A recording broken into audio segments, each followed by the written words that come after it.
हम लोग पढ़ रहे हैं फिजिक्स में चैप्टर 1 और चैप्टर 1 में हम लोग पढ़ रहे हैं unit and dimension.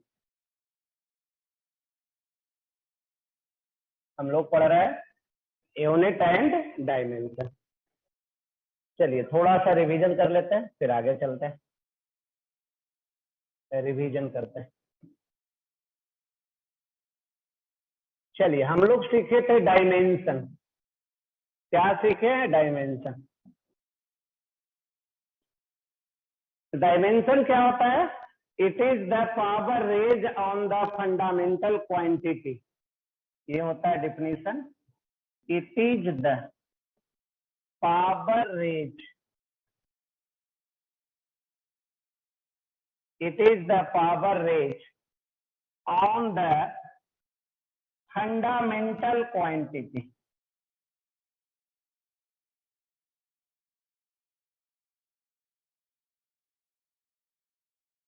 It is the power range on the fundamental quantity to represent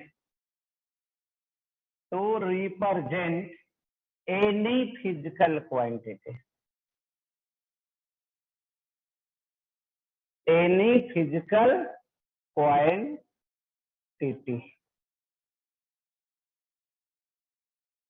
मान लीजिए एक एलिमेंट है जिसका नाम है एक्स। एक्स एक एलिमेंट है फिजिक्स में। नहीं, कुछ भी हो सकता है, वेलोसिटी, वर्क, पावर, कुछ भी।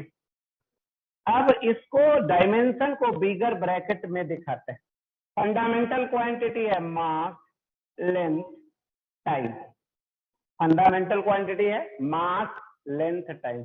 तो इसको रिप्रेजेंट करने के लिए मास के ऊपर कितना पावर आया, लेंथ के ऊपर कितना पावर आया और टाइम के ऊपर कितना पावर आया।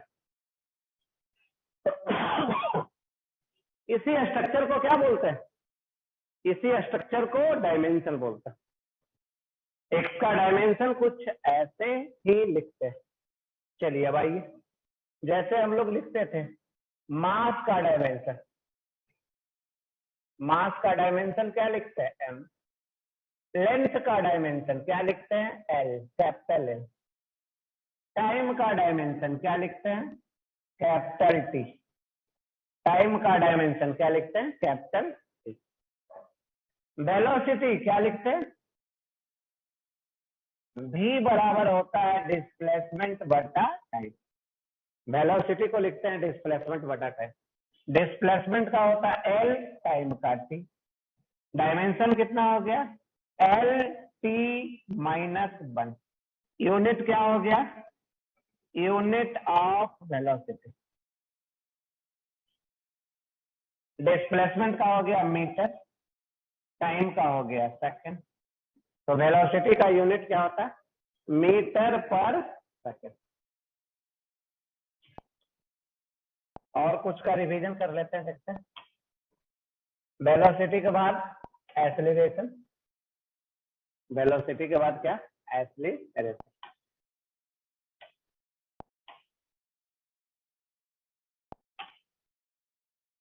चलिए देखते हैं एक्सीलरेशन। एक्सीलरेशन क्या होता है? ये होता है velocity divided by time. Acceleration क्या होता है? Velocity divided by time. Velocity का डायमेंशन अभी पढ़े थे, L T minus 1 divided by T. आ गया एल टी माइनस 2। ये आ गया डायमेंशन किसका? एक्सीलरेशन का। यूनिट क्या होगा? एल का हो गया मीटर पर सेकंड स्क्वायर। ये हो गया डायमेंशन। अब आइए किसका पढ़े थे? फोर्स का। फोर्स बराबर क्या सीखे थे हम लोग? फोर्स बराबर मास गुना एक्सीलरेशन। यही सीखे थे ना। फोर्स बराबर मास गुना एक्सीलरेशन। मास का डायमेंशन m, एक्सीलरेशन का dimension L T minus 2। Force का डायमेंशन कितना आ गया? m L T minus 2। Unit क्या पढ़े थे? मास का केजी, लेंथ का मीटर पर सेकेंड स्क्वायर। फोर्स का यूनिट क्या पढ़े थे? केजी मीटर पर सेकेंड स्क्वायर। या सीजीएस यूनिट में अगर लें तो केजी के बदले ग्राम यूज करते हैं, मीटर के बदले सेंटीमीटर यूज करते हैं, पर सेकेंड स्क्वायर। यह है किसमें? सीजीएस सिस्टम में। हम लोग इसको ये भी पढ़े थे, 1 केजी मीटर पर सेकेंड स्क्वायर को क्या बोलते थे? इसको बोलते थे 1 न्यूटन। याद है कुछ? 1 केजी मीटर पर सेकेंड स्क्वायर को क्या बोलते हैं? 1 न्यूटन बोलते हैं। और 1 ग्राम सेंटीमीटर पर सेकेंड स्क्वायर को क्या बोलते हैं? 1 डाइन बोलते हैं। 1 ग्राम सेंटीमीटर पर सेकेंड स्क्वायर को क्या बोलते हैं? 1 डाइन बोलते हैं। चलिए, उसके बाद हम लोग पढ़े थे वर्क। वर्क बराबर क्या पढ़े थे? फोर्स गुना डिस्प्लेसमेंट। वर्क इक्वल क्या है? फोर्स गुना डिस्प्लेसमेंट। फोर्स का डायमेंशन अभी पढ़े हैं, MLT-2। डिस्प्लेसमेंट का डायमेंशन कितना? L। तो वर्क का डायमेंशन कितना हो गया? M, L के पावर कितना?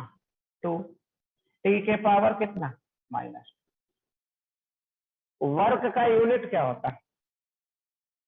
तो एक हो गया केजी मीटर स्क्वायर पर सेकेंड स्क्वायर।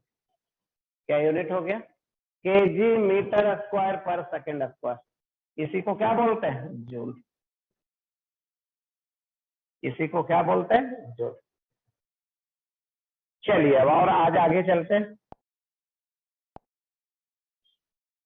नंबर बतला दीजिए, कौन सा नंबर हम लोग कर रहे थे?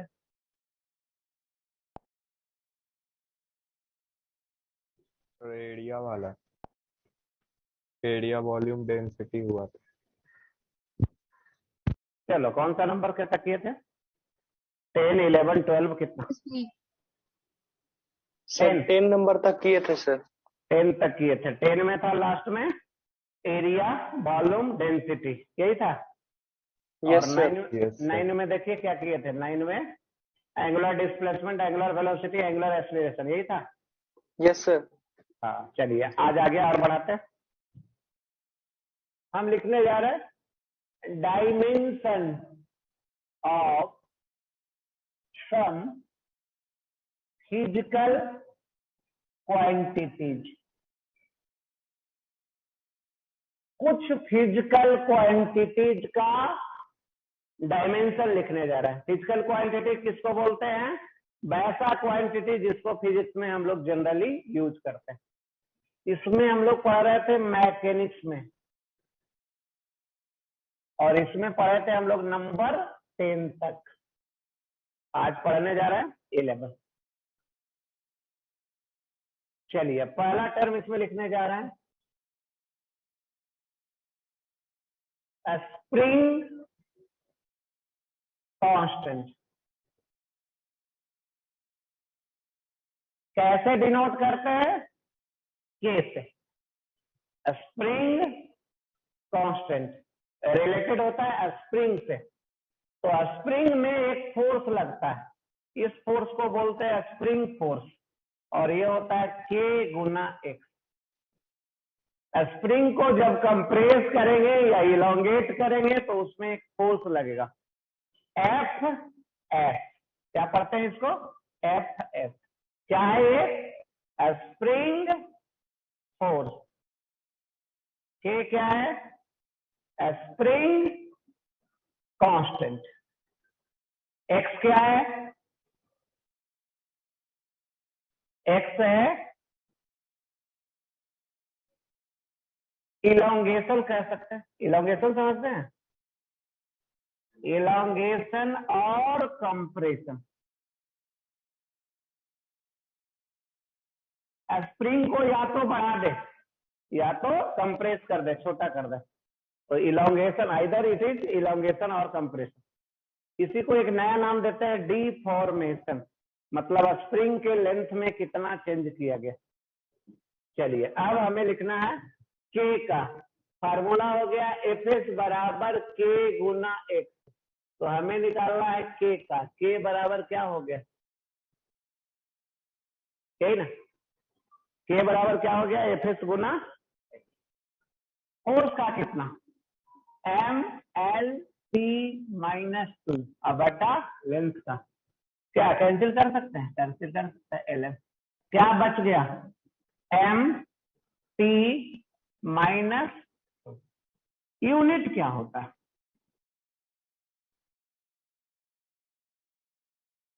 चलिए यूनिट जो होता है के बराबर क्या है एफ एस बटा एक्स, फोर्स का यूनिट होता है न्यूटन और एक्स का यूनिट होता है मीटर। जो स्प्रिंग कांस्टेंट का यूनिट हर जगह कॉमनली यूज करेंगे वो यूनिट होगा न्यूटन पर मीटर। तो ये है 11 नंबर। अब हम लोग चले 12 नंबर। 12 नंबर में चल रहा है, एक टर्म से मिल रहा है जिसका नाम है कोफिशिएंट ऑफ फ्रिक्शन। किससे मिल रहा है, कोफिशिएंट ऑफ फ्रिक्शन।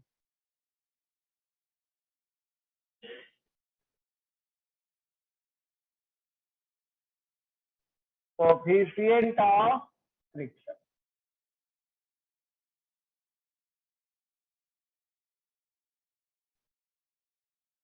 कैसे डिनोट करते हैं, क्या पढ़ते हैं उसको, म्यू पढ़ते हैं, क्या पढ़ते हैं इसको, म्यू। क्या नाम है, कोफिशिएंट ऑफ फ्रिक्शन।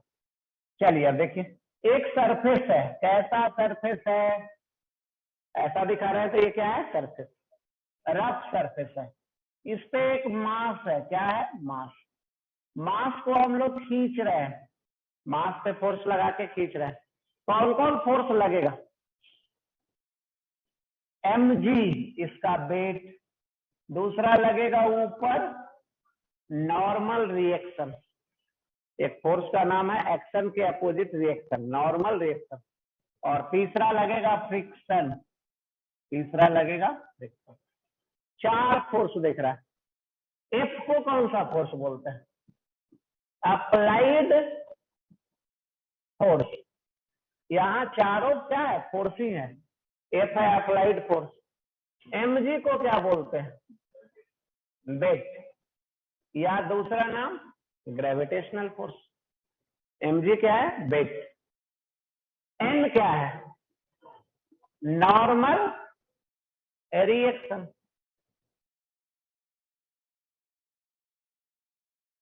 f को क्या बोलते हैं, स्मॉल f को फ्रिक्शन,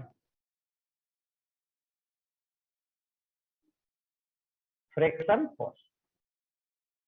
चलिए तो एक मास को खींच रहे हैं तो ये 4 फोर्स दिख रहा है, अप्लाइड फोर्स जो हम लगा रहा है, फ्रिक्शन जो अपोज कर रहा है, नॉर्मल रिएक्शन जो सरफेस लगा रहा है, और mg वेट।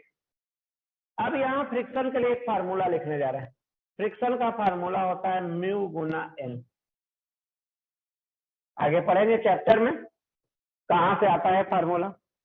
फ्रिक्शन का फार्मूला होता है एक F बराबर म्यू गुना एन, F है फ्रिक्शन फोर्स, म्यू है कोफिशिएंट ऑफ फ्रिक्शन, म्यू को क्या बोलते हैं कोफिशिएंट ऑफ फ्रिक्शन,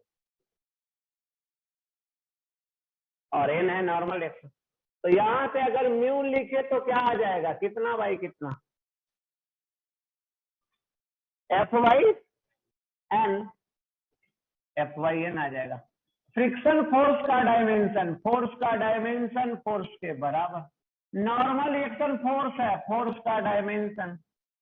चलिए कौन कैंसिल हुआ, फोर्स फोर्स कैंसिल हुआ, बचा कितना, तो बचा m के पावर 0, l के पावर 0, t के पावर 0, क्या बोलते हैं इसको डायमेंशन लेस।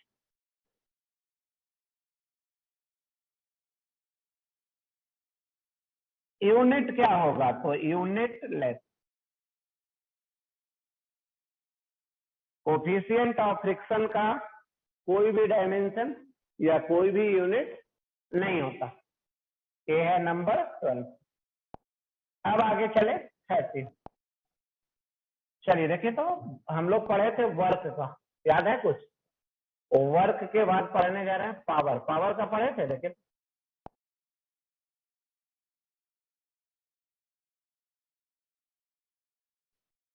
पावर का पढ़े थे?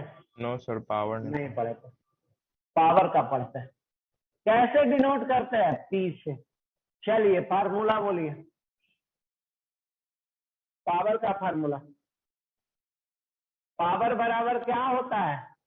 Work divided by time. P बराबर W बाई T। ये फार्मूला हो गया। वर्क का डायमेंशन बोल दीजिए, ML2 T-2। टाइम का T कितना आ गया? ML2 T-। यूनिट क्या होगा? W बटा T।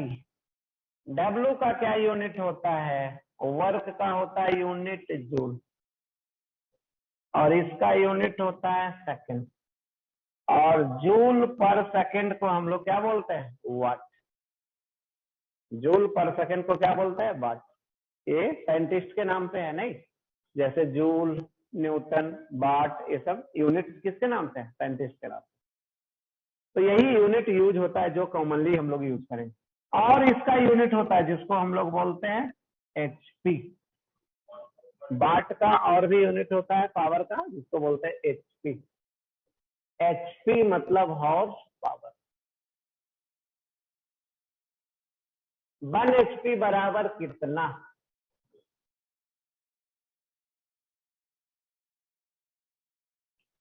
वन HP कितना आता है? 746 वाट। याद रखेंगे। तो अब आ गया 13 नंबर। आगे बढ़ते हैं नंबर 14।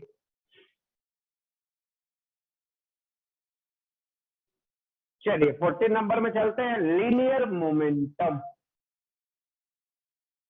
लीनियर मोमेंटम नाम सुने हैं? इसको सिंपली हम लोग क्या बोलते हैं? मोमेंटम भी बोलते हैं।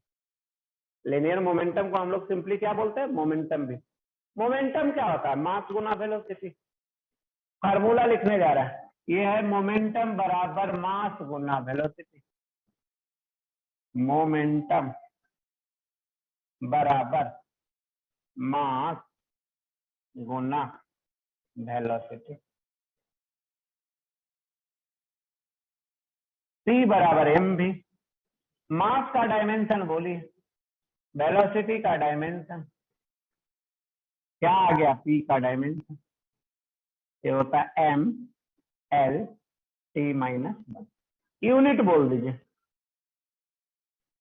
इसका यूनिट होता है kg मीटर पर सेकेंड। क्या यूनिट होता है मोमेंटम का? kg मीटर पर सेकेंड। सीजीएस में क्या यूनिट होगा? ग्राम सेंटीमीटर पर सेकेंड। सीजीएस में यूनिट क्या होगा? सीजीएस सिस्टम में ग्राम सेंटीमीटर पर सेकेंड। चलिए अब चलते हैं नेक्स्ट नंबर 15। 15 में एक नाम दे रहे हैं जिसका नाम है इम्पल्स। नाम सुने? इम्पल्स।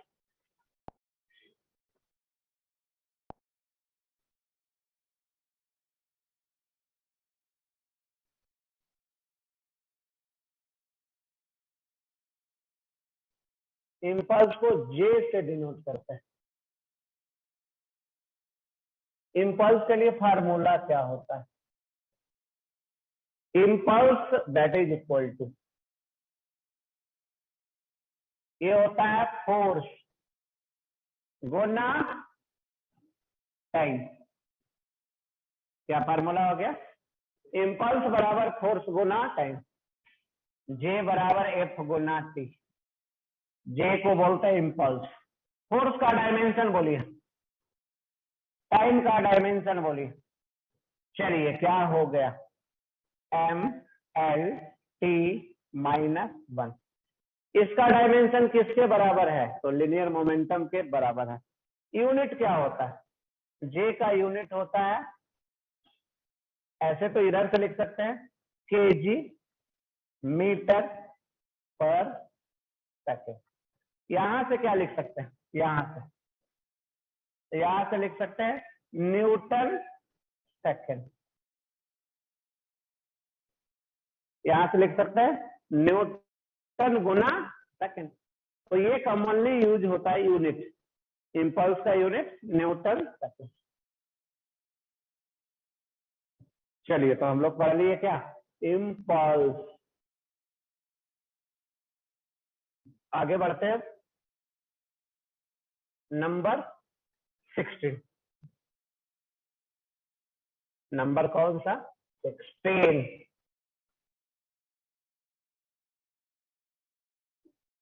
इम्पल्स के बाद अब और आगे चल रहा है जिसका नाम है मोमेंट ऑफ इनर्शिया।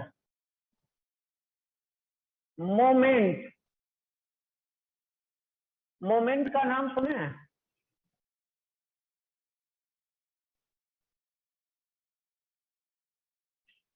इनर्शिया सुने हैं नहीं, इनर्शिया सुने ना, मोमेंट ऑफ इनर्शिया। इसको डिनोट करते हैं कैपिटल आई से, नहीं इसको डिनोट करते हैं कैपिटल आई से। चलिए इनर्शिया सुने ना, इनर्शिया, इनर्शिया रिलेटेड होता है मास से।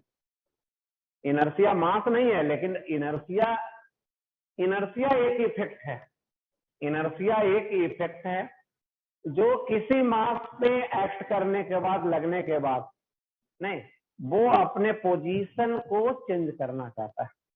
इनर्शिया डिपेंड करता है मास पे।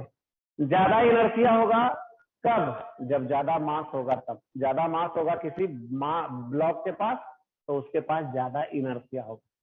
नहीं, मोमेंट ऑफ इनर्शिया, अगर किसी मास को घुमाना चाहते हैं, रोटेट करना चाहते हैं, एंगुलर वेलोसिटी देना चाहते हैं, तो मोमेंट ऑफ इनर्शिया उसको अपोज करता है।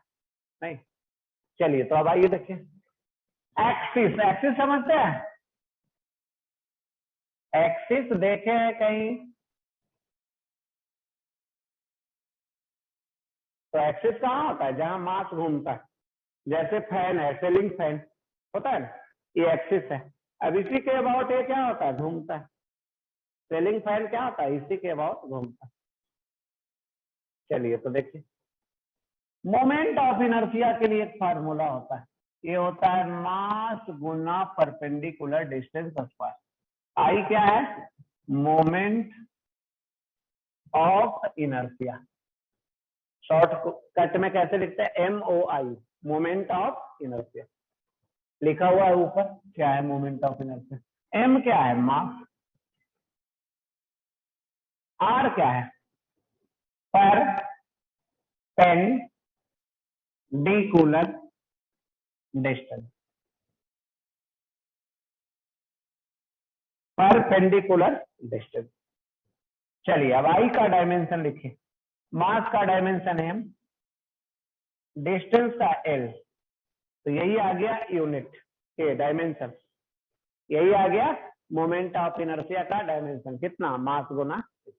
यूनिट लिखना चाहें तो मास का केजी, लेंथ का R² का मीटर स्क्वायर, तो ये आ गया यूनिट।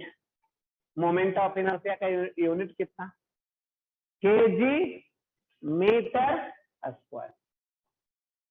चलिए आया समझ में यहाँ तक, moment of inertia. Moment of inertia क्या होता है, फार्मूला मास गुना परपेंडिकुलर डिस्टेंस का स्क्वायर। डायमेंशन क्या हो गया, ML², यूनिट क्या हो गया, केजी गुना मीटर स्क्वायर।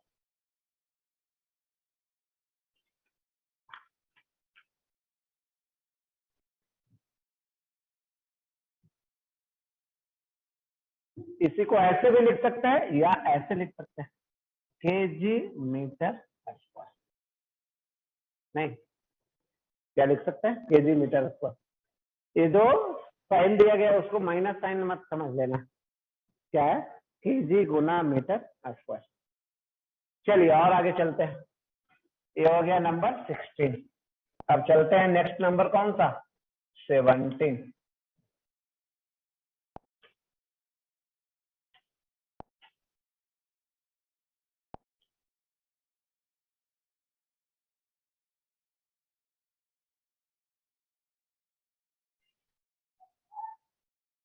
सेवेंटीन नंबर में एंगुलर मोमेंटम,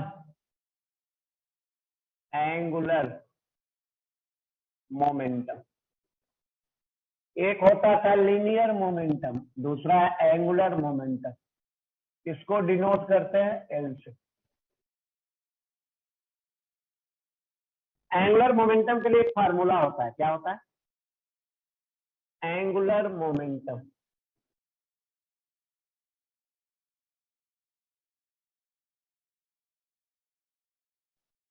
ये होता है लीनियर मोमेंटम गुना परपेंडिकुलर डिस्टेंस।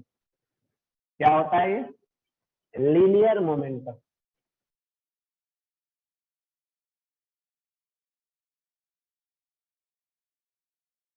गुना परपेंडिकुलर डिस्टेंस।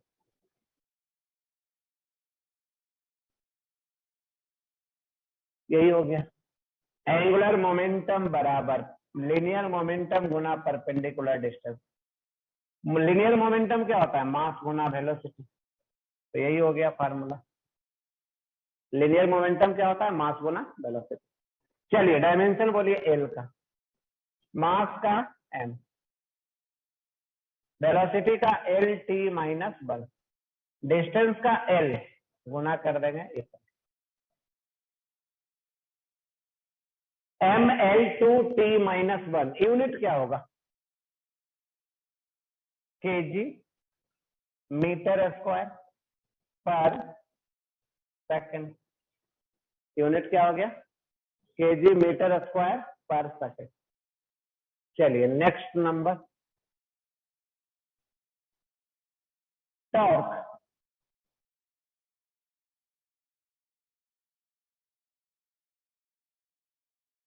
टॉर्क बराबर force Guna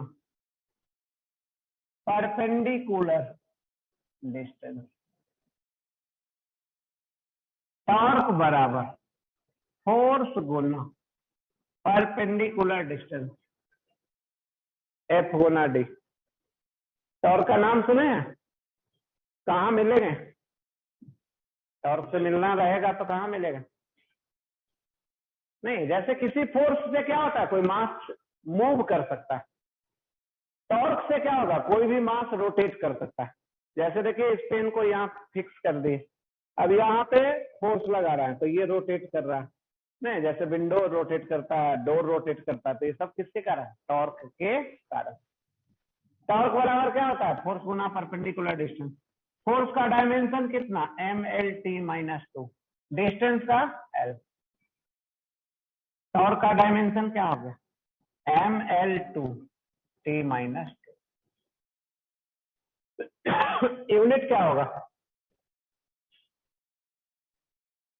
unit of torque, यहां से लिखते हैं न्यूटन, फोर्स का न्यूटन और डिस्टेंस का मीटर।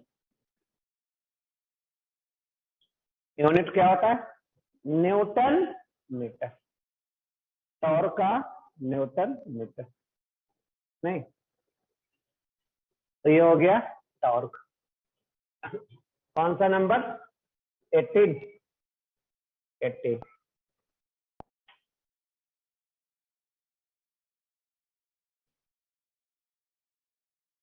Nineteen number. अब चलिए अब एक चीज और देख लीजिए, ये तो हम लोग आगे करते हैं, ठीक है ना। नोट में देख लीजिए, किसमें देख लीजिए, नोट में।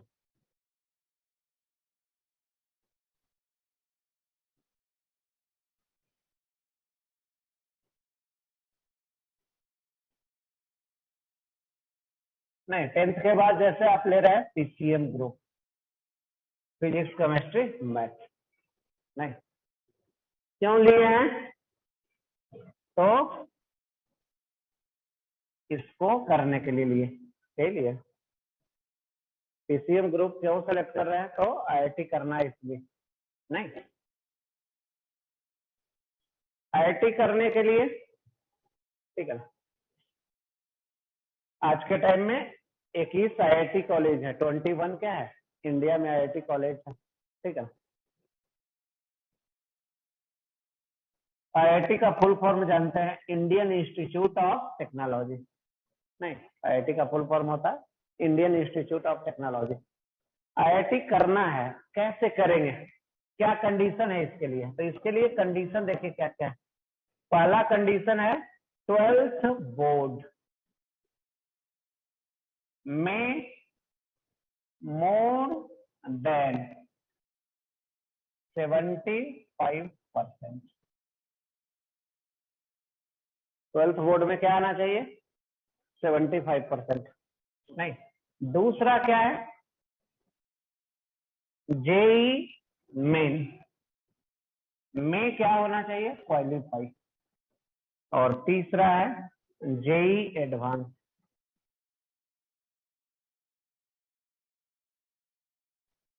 में क्या होना चाहिए? क्वालिफाई।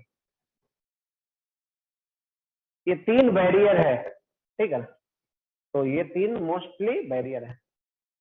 2 चांस मिलेगा आपको लाइफ में, नहीं ये सब कंपटीशन है जो इंडिया का सबसे हार्ड कंपटीशन माना जाता है। क्यों? क्योंकि चांस ही कम है, नहीं यूपीएससी के भी एग्जाम में बहुत सारा चांस है, ठीक है, लेकिन इसमें 2 ही चांस है। एक कब मिलेगा? जब आप 12th बोर्ड लिखेंगे तब, और दूसरा कब मिलेगा? 12th के 1 साल बाद। उसी को हम लिख देते हैं 13 समझ रहे हैं ना? 12th के 1 साल जस्ट बाद, और एक है 12th में, ठीक है। तो यही 2 चांस है, नहीं मतलब आप जो करना चाहते हैं वो अभी हैं, अभी आप किस में हैं? 11th में, नहीं अभी हैं आप 11th में। आपके पास टाइम क्या है? तो 11, 12 यही टाइम है, 11th और 12th 2 ईयर का नियर अबाउट टाइम होता है, नहीं कितने साल का टाइम होता है? 2 साल का टाइम होता है। तो कहेगा क्या 2 साल में तैयारी नहीं हो सकता है?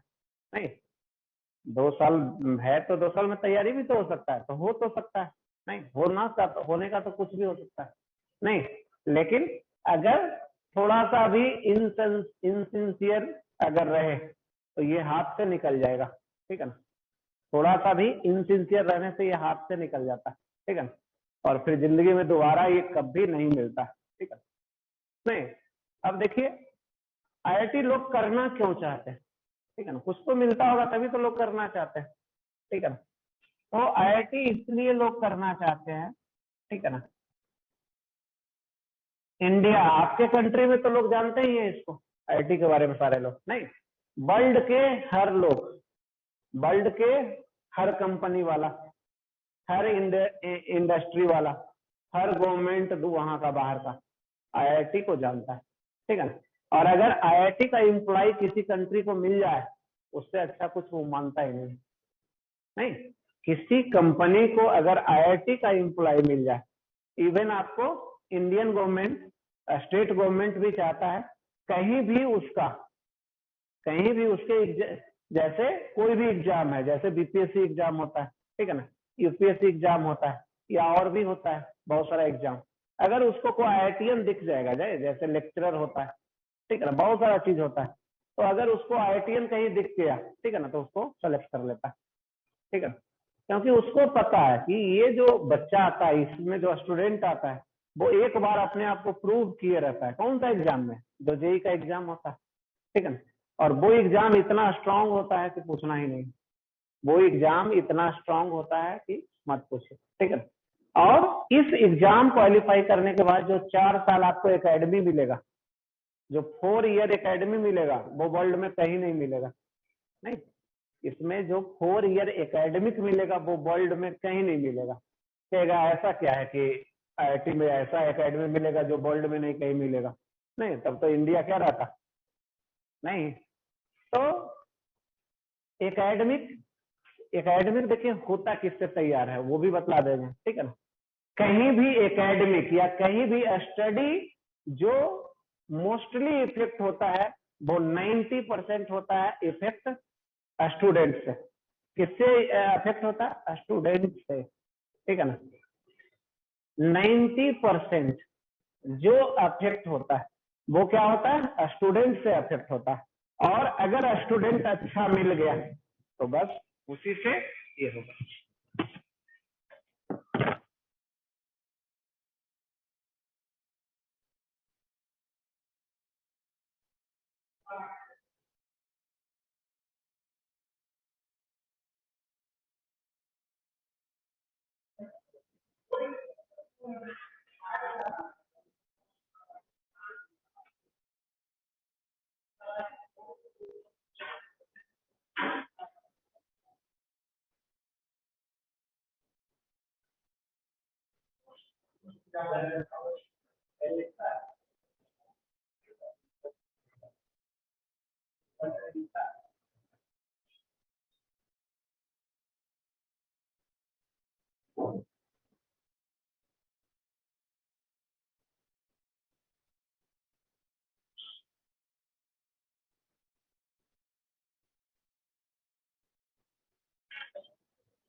चलिए इसमें देखिए क्या बतला रहे थे आपको, ठीक है ना।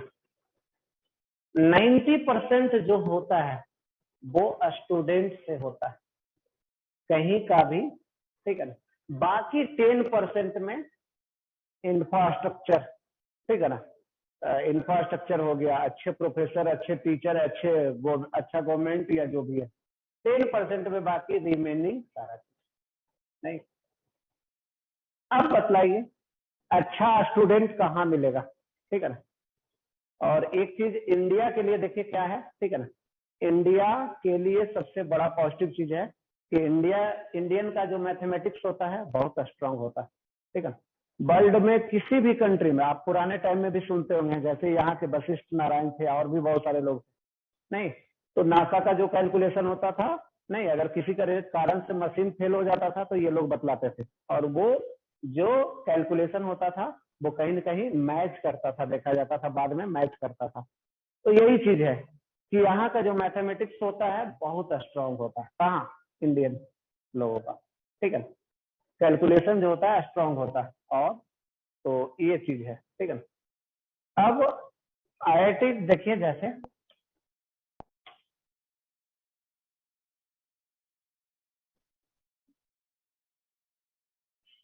आईआईटी में, ठीक है ना, ये अगर आप आईआईटी क्वालिफाई करके 4 ईयर बीटेक कोर्स होता है, बैचलर ऑफ टेक्नोलॉजी।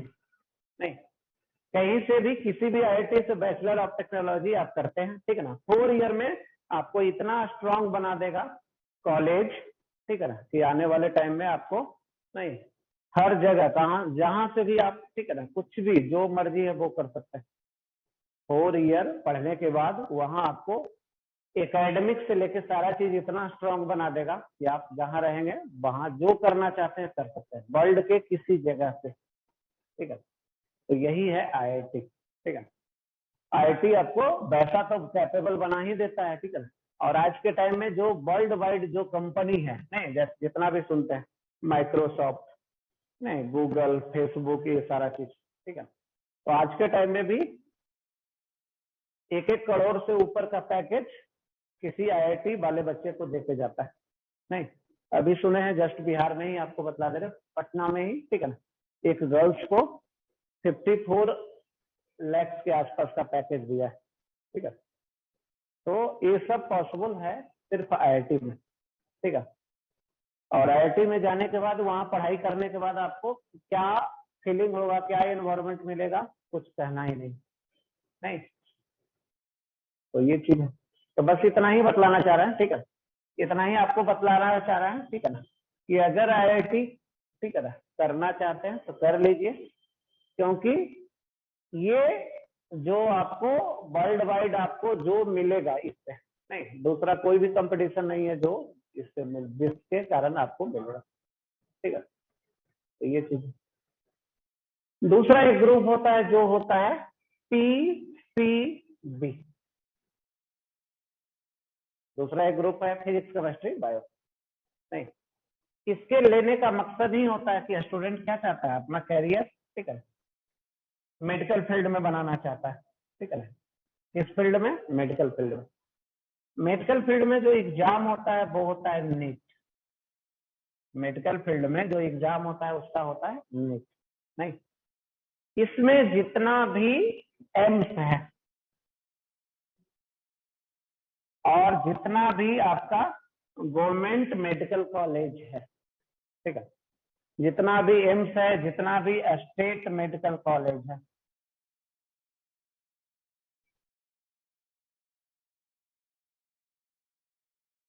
ठीक है, या सेंट्रल यूनिवर्सिटीज है मेडिकल कॉलेज का, वो आपसे इसमें एडमिशन ले सकते हैं, ठीक है, इसमें एडमिशन ले सकते हैं। नहीं, अब किसी भी चीज को करने के लिए आपको सब्जेक्ट में है क्या? फिजिक्स, केमिस्ट्री, मैथ, बायो, यही तो सब्जेक्ट है, ठीक है। फिजिक्स केमिस्ट्री कॉमन है, ठीक है। सब्जेक्ट पे पकड़ बनाना, ठीक है।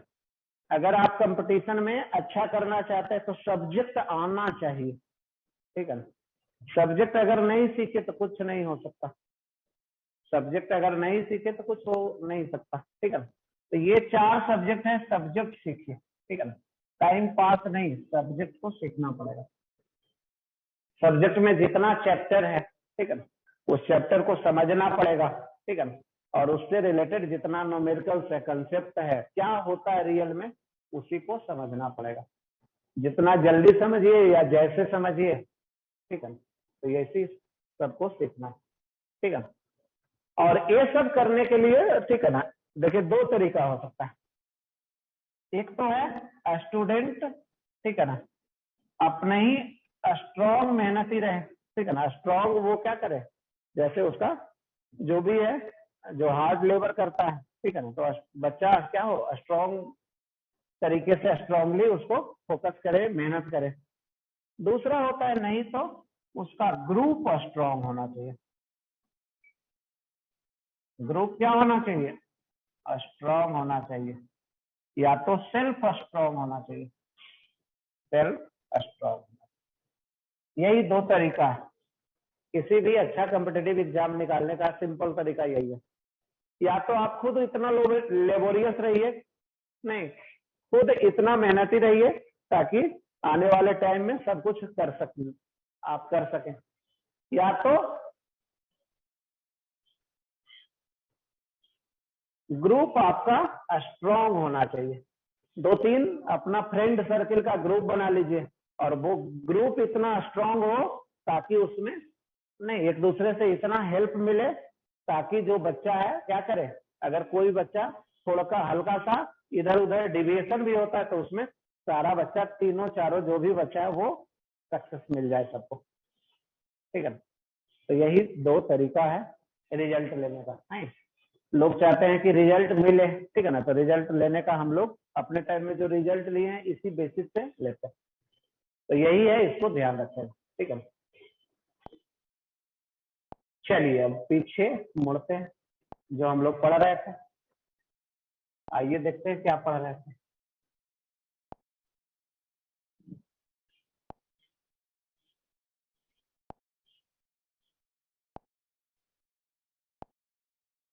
चलिए, कौन सा क्वांटिटी था आपका? 18 हो चुका था, अब आइए 19।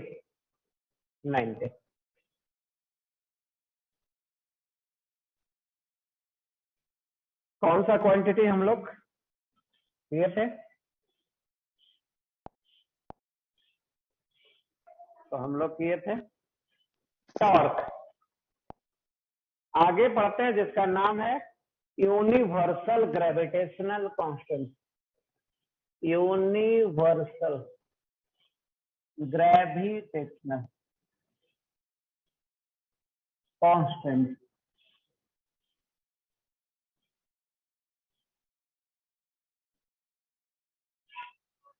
क्या नाम है? Universal gravitational constant. चलिए मिलते हैं इससे। मिले हुए तो हैं, फिर दोबारा मिलते हैं। ये एक मास है, ये एक दूसरा मास है, ये एक मास है और ये एक दूसरा मास है। नहीं, एक दूसरे से कुछ डिस्टेंस पे है। एक मास दूसरे मास को क्या करता है? अपने तरफ अट्रैक्ट करता है। ये खींचेगा इसको इधर, ये खींचेगा इसको इधर। फोर्स का वैल्यू सुने कितना? ये होता है G m1 Guna m2 by r। Force का वैल्यू कितना होता है? G m1 Guna m2 by r। चलिए, F हो गया फोर्स, G हो गया universal gravitational constant, m1 m2 मास हो गया, r हो गया डिस्टेंस। G बराबर क्या हो गया? F Guna r square by m1। F का क्या होता है? F का हो गया m l t minus 2। R का क्या हो गया? l square. मास का क्या हो गया? m गुना, काम कैंसिल हो गया ये। चलिए तो G का लिखते हैं। ये आ गया m के पावर -1, l के पावर 3, t के पावर -2। यही हो गया डायमेंशन। आ रहा है समझ में? m के पावर -1, l के पावर 3, t के पावर -2। तो ये हो गया आपका डायमेंशन। यूनिट क्या होगा? यूनिट ऑफ जी। चलिए, फोर्स का न्यूटन, आर स्क्वायर का मीटर स्क्वायर, अब पर केजी गुना केजी स्क्वायर। तो ये हो गया इसका यूनिट, न्यूटन मीटर स्क्वायर पर केजी स्क्वायर। ये है आपका ये यूनिट। ऐसा समझ में? नहीं, क्या है? Universal gravitational constant. डायमेंशन कितना होता है? m के पावर -1, l के पावर 3, t के पावर -2। अब इसमें देखिए, नोट में आपको कुछ बतलाए, इसी में नोट में कुछ बतलाए।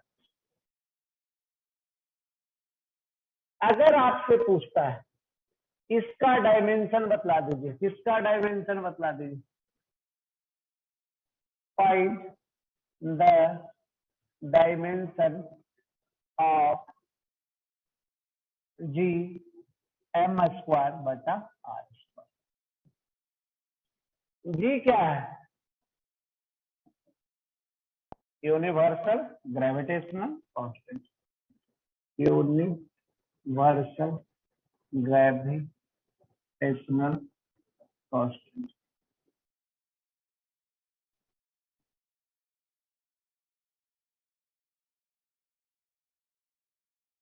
m क्या है? मास।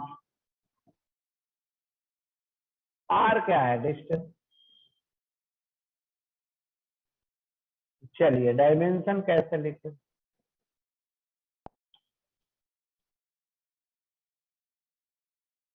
हम लोग फोर्स का फार्मूला सुने थे, देखिए ये फार्मूला सुने थे, m1 m2 और r।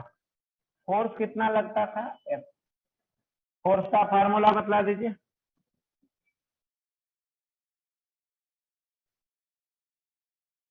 G Guna m1 Guna m2 by r square. एक, अगर दोनों मास सेम हो जाए, अगर दोनों मास क्या हो जाए? सेम हो जाए, तब क्या होगा? फोर्स बराबर कितना? G m गुना m स्क्वायर बटा r स्क्वायर। इसी का हमको डायमेंशन लिखना था। इसी का क्या लिखना था? डायमेंशन। इसका डायमेंशन किसके बराबर, फोर्स के बराबर, और फोर्स का डायमेंशन हम लोग जानते हैं MLT-2, यही आंसर। याद आ रहा है?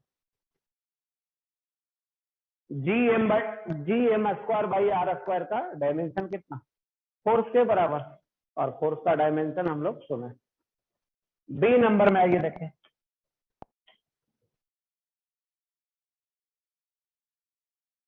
Find the dimension of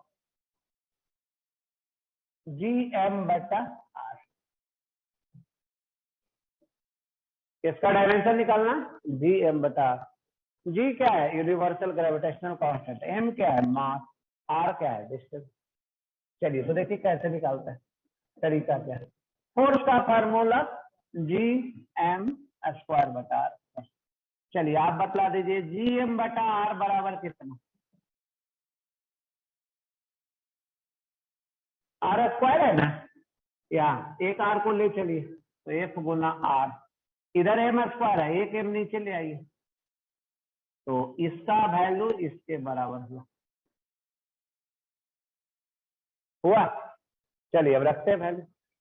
force का डायमेंशन MLT-2, R का डायमेंशन, मास का डायमेंशन कैंसिल हुआ, बचा कितना, L2T-2, यही आंसर आ रहा है समझ में, यही क्या हो गया, आंसर हो गया। नाइस।